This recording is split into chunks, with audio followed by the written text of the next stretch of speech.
You know what's fascinating about human relationships? Even when they end, they don't really end. The story just takes a pause, sometimes a long one, and often the silence speaks louder than the words that were never said. When someone pulls away because they're avoidant, because closeness feels uncomfortable or overwhelming, it's easy to assume they're gone forever. But the truth is, avoidance isn't the absence of love. It's the fear of being vulnerable. Now, here's the thing: most people miss avoidant individuals do reconnect, but they do it quietly in small ways. And if you're not paying attention, you'll miss the signs. They don't come rushing back with flowers and speeches. They tiptoe in, they test the waters. And if you know what to look for, you'll see the signals long before the big reveal. Let me give you an image. Imagine someone standing on the edge of a pool. They don't cannonball in. They dip a toe, then pull it back. Then they dip it again. That's exactly how an avoidant ex behaves when they're thinking about reconnecting. Every sign is a toe in the water. Your job isn't to drag them in. It's to notice the patterns and decide if you even want to let them back. The first sign is subtle contact. They'll reach out with something that looks casual. Maybe they send a meme, or comment on an old memory, or ask about something small and insignificant. It's not the message itself that matters. It's the fact that they broke the silence. That's the first toe in the water. The second sign is curiosity about your life. When an avoidant is done, they stay done. They don't care what you're doing, who you're seeing, or how you're feeling. But when they start checking in, asking about your family, your work, your little routines, that's not casual, that's reconnection. They're trying to see where they fit again. The third sign is consistency. Avoidants are known for disappearing.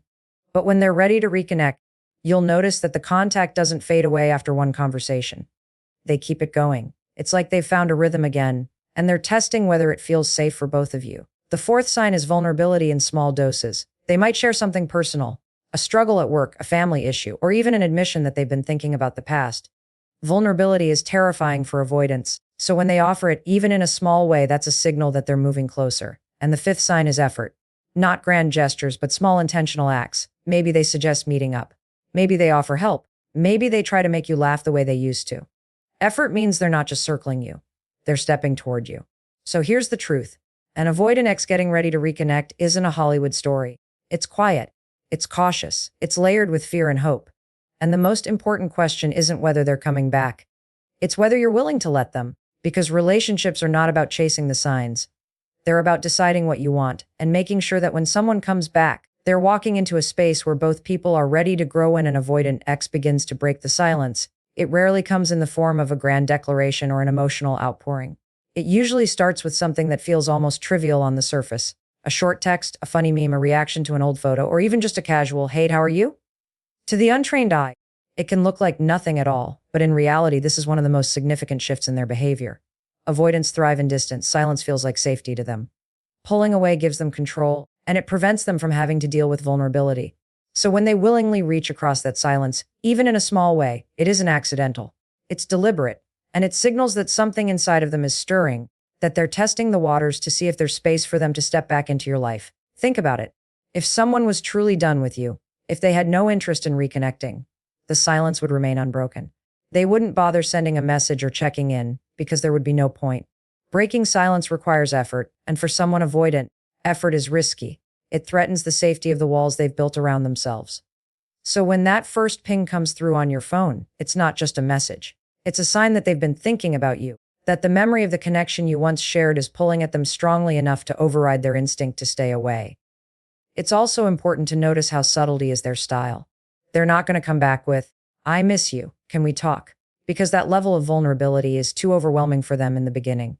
Instead, they'll disguise their reconnection attempts as casual interactions. They might say, "Do you remember that coffee shop we used to go to? I walked by it today." Or, "Saw this movie and it reminded me of you."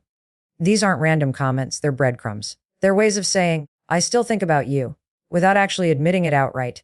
If you're paying attention, you'll realize these little cracks in the silence are incredibly meaningful. What's equally fascinating is the timing. Avoidants don't break silence impulsively.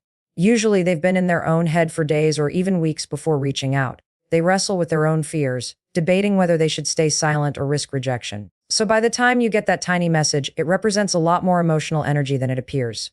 That single "hey" might have taken them an hour to draft and send.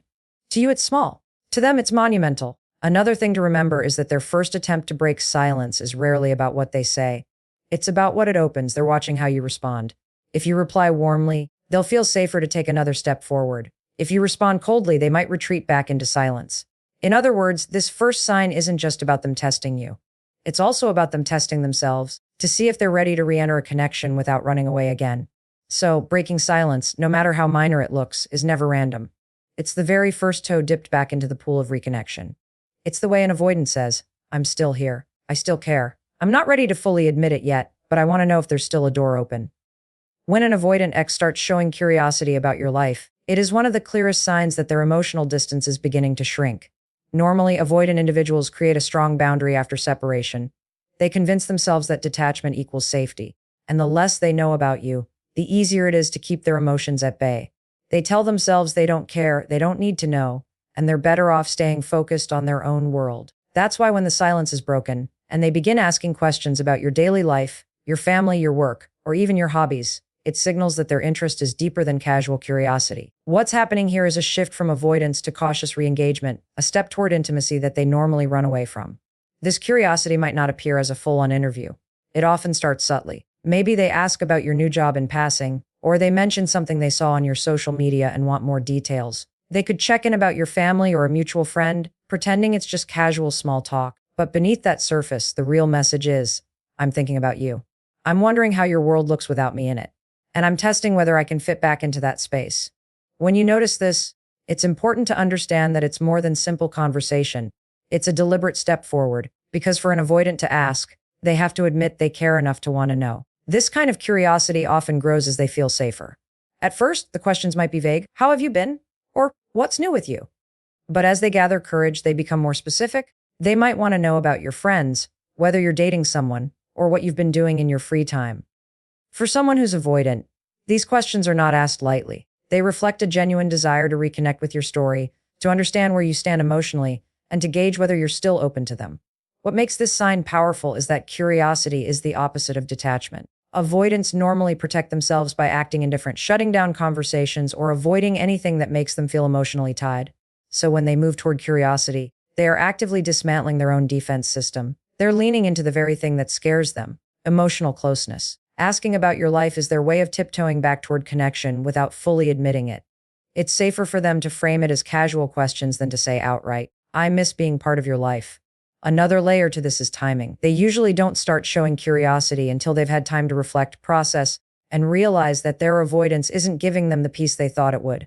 Maybe they thought cutting off interest in your life would make it easier to move on, but then they realize they can't fully detach. That lingering curiosity is evidence that your bond still matters to them, even if they're too guarded to confess it. So when you see an avoidant X shifting from silence and distance to asking about your life, take it as a meaningful sign. It's not just small talk. It's a window into their mind. It's their way of saying, I want to know you again. I'm wondering where I belong in your world now.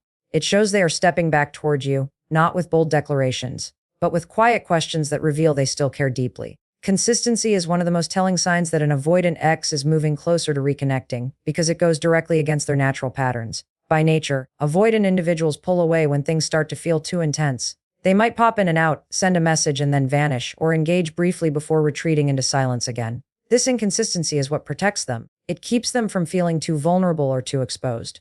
But when you notice that their presence starts to shift from sporadic to steady, when they show up not just once but repeatedly, it means something significant is changing. They're testing what it feels like to stay instead of run, to lean in rather than retreat, and that's a powerful signal of reconnection.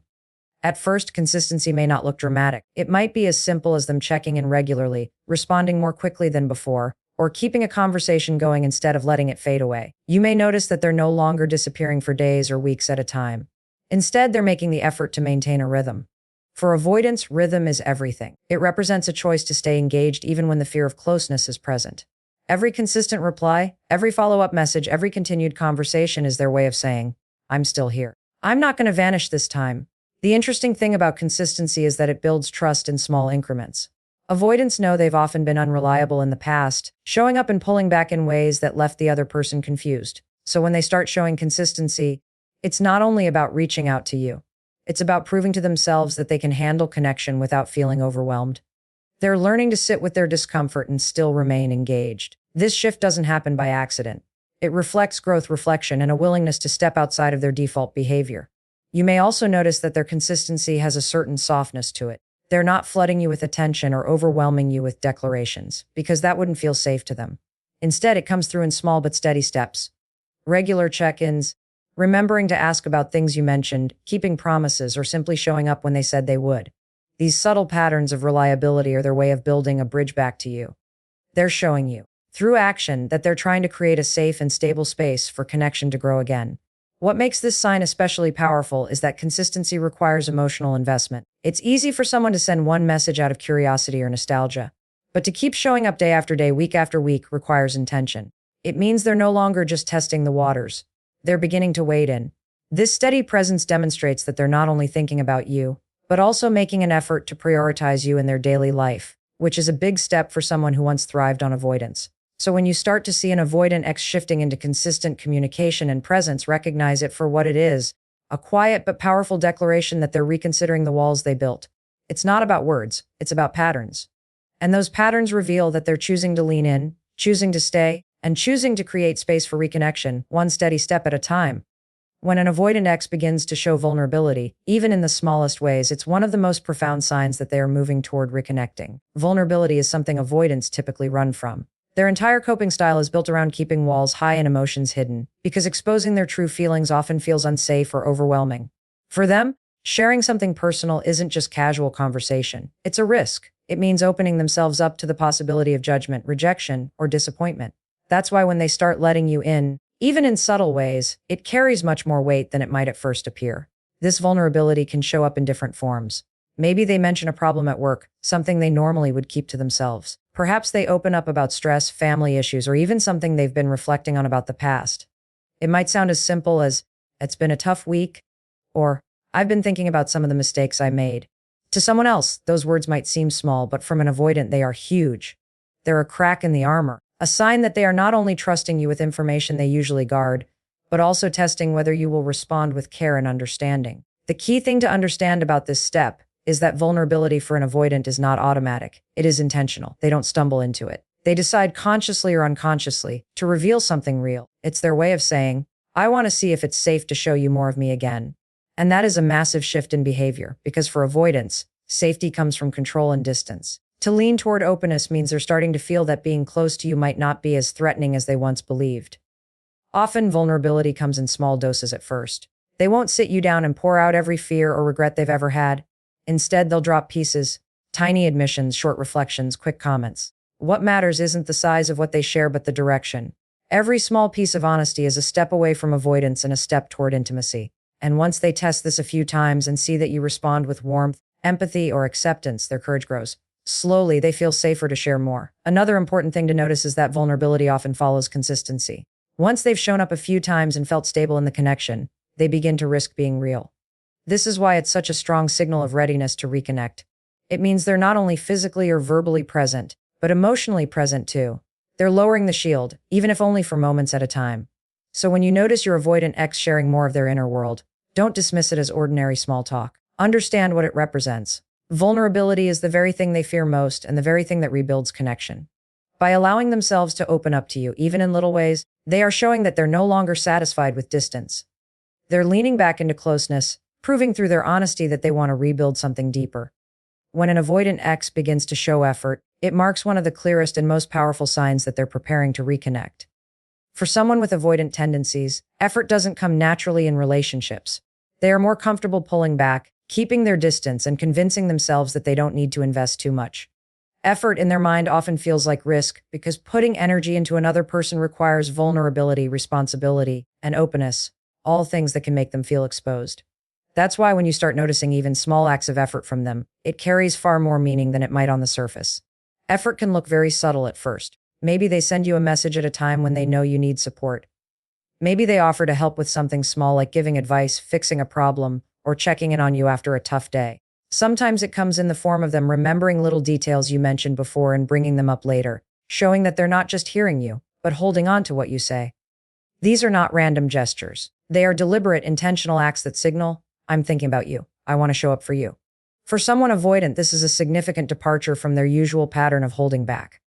As the effort grows, it becomes more consistent and visible. You might notice that they initiate conversations instead of waiting for you to reach out first. They may suggest meeting in person, offering to grab coffee or spend time together in a casual way that feels safe for them. They may even try to bring humor or lightness back into the dynamic, attempting to recreate the comfort and connection you once shared. These efforts may not be grand, dramatic gestures, but they're deeply meaningful because they reflect a conscious choice to engage, to invest, and to bridge the gap they once created. What makes this stage so powerful is that effort is the opposite of avoidance. Avoidants retreat when they feel vulnerable. They pull back when things get hard. So when they choose instead to lean in, to give, and to participate, it's a clear sign they are pushing past their own fears. Every small action is a form of courage, a message that they are trying to move closer instead of running away. It also shows they are thinking beyond themselves, shifting their focus toward how their actions affect you and how they can make the connection feel stronger. Effort is also how avoidants test their readiness. They might not say outright, "I want us to get back together," but their behavior shows it. Each time they make an effort, they are watching how you respond. If you receive it warmly, it encourages them to keep going. If you reject it, they might retreat again. In this way, effort becomes both a bridge and a test, a way for them to gauge whether the relationship has space to grow again. So when you see an avoidant X taking steps to contribute support or show up for you in tangible ways, pay attention. These actions, no matter how small, carry more weight than you realize. They are signals that they are choosing connection over distance, risk over comfort, and investment over withdrawal. Effort is not just a sign. It's the beginning of real change, proof that they are trying to rewrite the story and move back toward you with intention. In the end, recognizing the signs of an avoidant X getting ready to reconnect isn't about waiting for some grand declaration. It's about noticing the quiet, consistent, and intentional ways they start moving toward you again, from breaking the silence to showing curiosity, building consistency, offering vulnerability, and finally putting in effort. These are not small shifts. They are profound indicators of someone challenging their own fears and choosing closeness over distance. The real question is not just whether they are coming back, but whether you are ready to receive them in a healthier, stronger way that honors both your needs and theirs. Thank you for your time, your energy, and your openness today. It's been an honor to share these insights with you, and I truly appreciate the chance to connect on something so meaningful.